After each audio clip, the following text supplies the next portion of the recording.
together from clips of film made under a research program in computer. The images are arranged to illustrate this talk, which will be an attempt to suggest some of the formal problems that hold my interest regarding design in motion. This is the IBM 2250 graphic display console that generates the images in motion which I have been exploring. Dr. Jack Citron of IBM, who developed the computer program for this project, is demonstrating the way we select numerical variables that determine a particular graphic pattern. The program is based upon a single polar coordinate equation having about 20 parameters.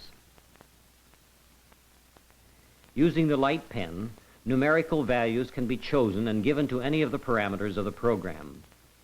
One soon learns how to control the graphic possibilities of this new medium and realizes that it is a very powerful and versatile figure generator.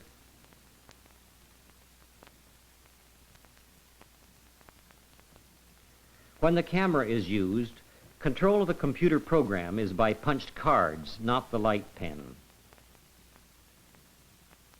The camera, using black and white motion picture film, is automatically operated by control signals generated by the computer program.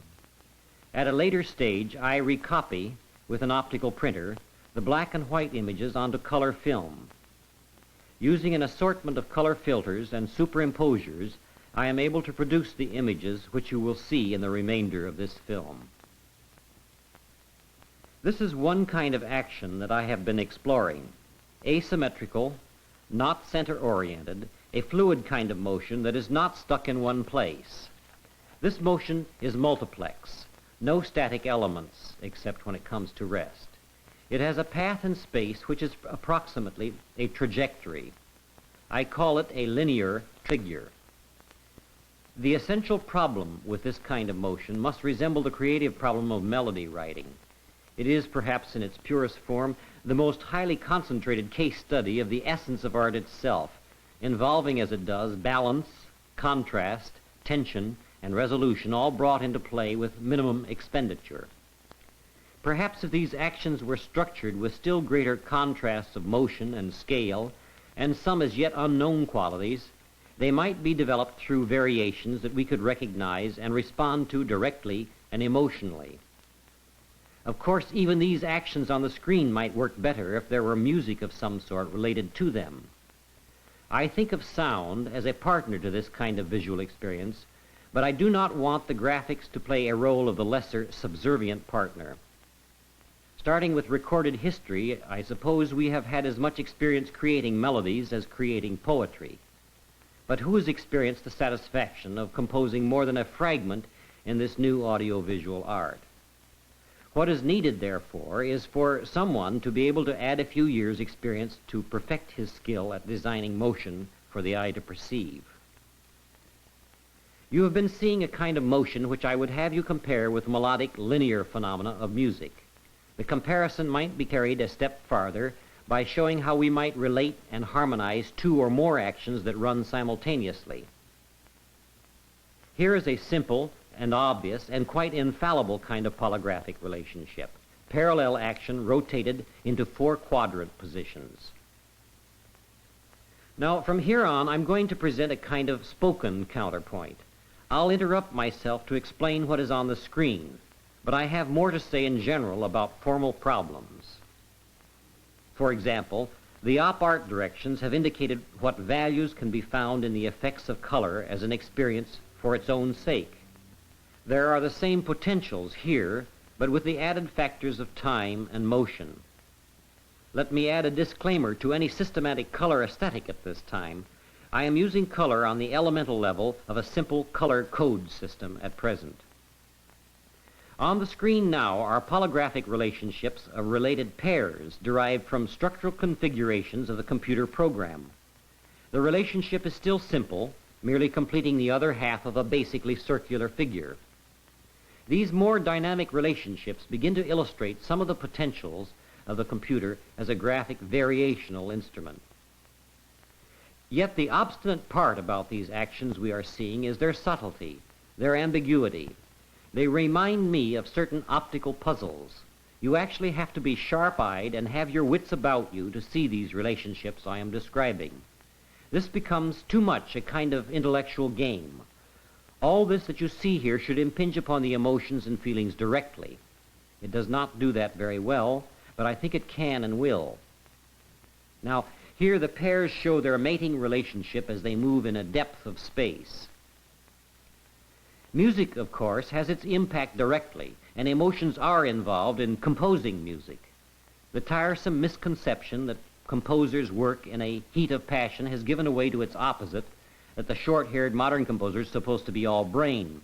I don't have to labor the point that music and music composing actually allow for a free and easy involvement of the emotions.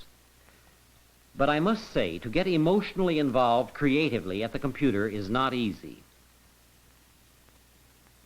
One considerable problem has to do with the matter of real time. Here, the orange figure moves in space while the yellow remains at a constant distance. These actions on the screen were not produced in real time. In fact, it takes 3 to 6 seconds to produce one image such as we see here, passing at the rate of 24 frames per second. One 20-second sequence requires about 30 minutes computer time. Then I must wait some 12 hours or more to see my film after it is processed. This is another dynamic relationship. The yellow and orange figures complete a closed figure, but the connecting lines are organized differently. Imagine how handicapped a pianist would be if his piano made not a sound as he played on it, and he had to wait some 12 hours before he could hear the music he had performed.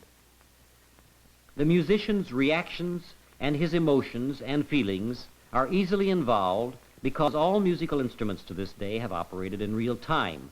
But computers are evolving toward real-time operations with a material as complex as this, and I expect some of the hardships to ease. Now, these mated pairs advance and retreat in time opposed to each other. As difficult to combat as the old misconceptions about the romantic composers may be the ideas floating around that we may turn to art by computer as a labor-saving device. There is so much misunderstanding about the so-called electronic brain, which is supposed to do the work of 100 or 1,000 scientists. You can already expect to hear talk of the computer doing the work of many artists. There would be less nonsense in this if it were put the other way around. I would gladly share the task that lies ahead with many others who, I am sure, are abundantly cognizant of the problems. In fact, to me, it seems likely that problems such as I have tried to outline here will one day be collectively studied at many centers devoted to the computer arts.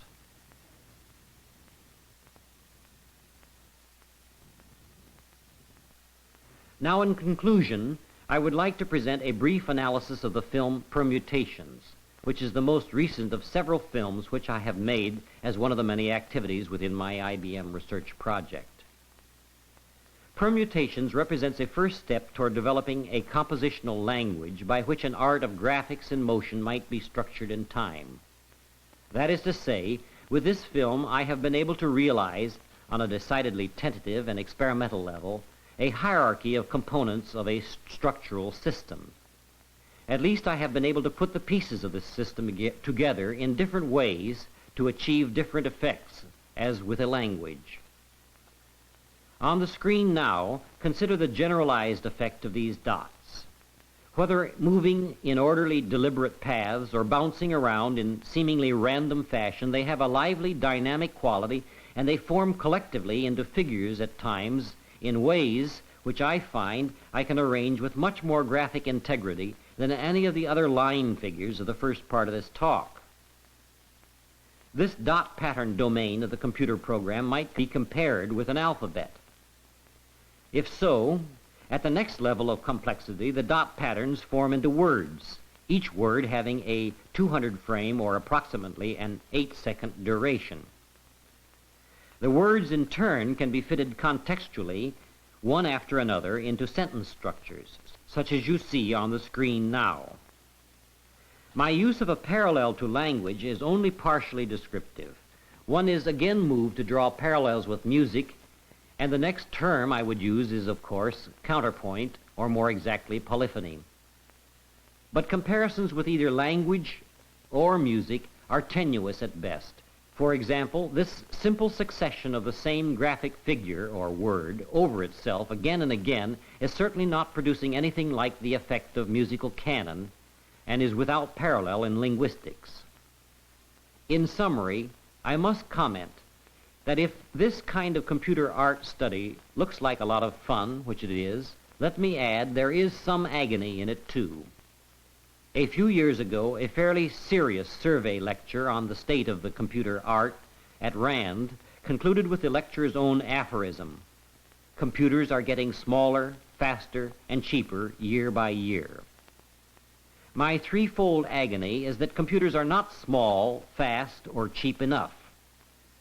Let me say here, my use of the word agony is really in the lofty Christian sense. I don't personally suffer, but I do for others in the sense that because, 1, computers are not cheap, fewer people have an opportunity to use them as I do. 2, because computers are slow, people have to wait in line behind me while I do a camera run. And 3, computers are too big to take home over the weekend to finish work when it gets behind schedule. Still, computers are becoming smaller, faster. Suppose my real agony is one of impatience. I expect to see one day an art of graphics as a regular daily part of television programming. I am impatient with the probability that to bring this about will require about as much invention, hard creative work, and digestion of many new techniques as will be required to bring about the home television-size computer.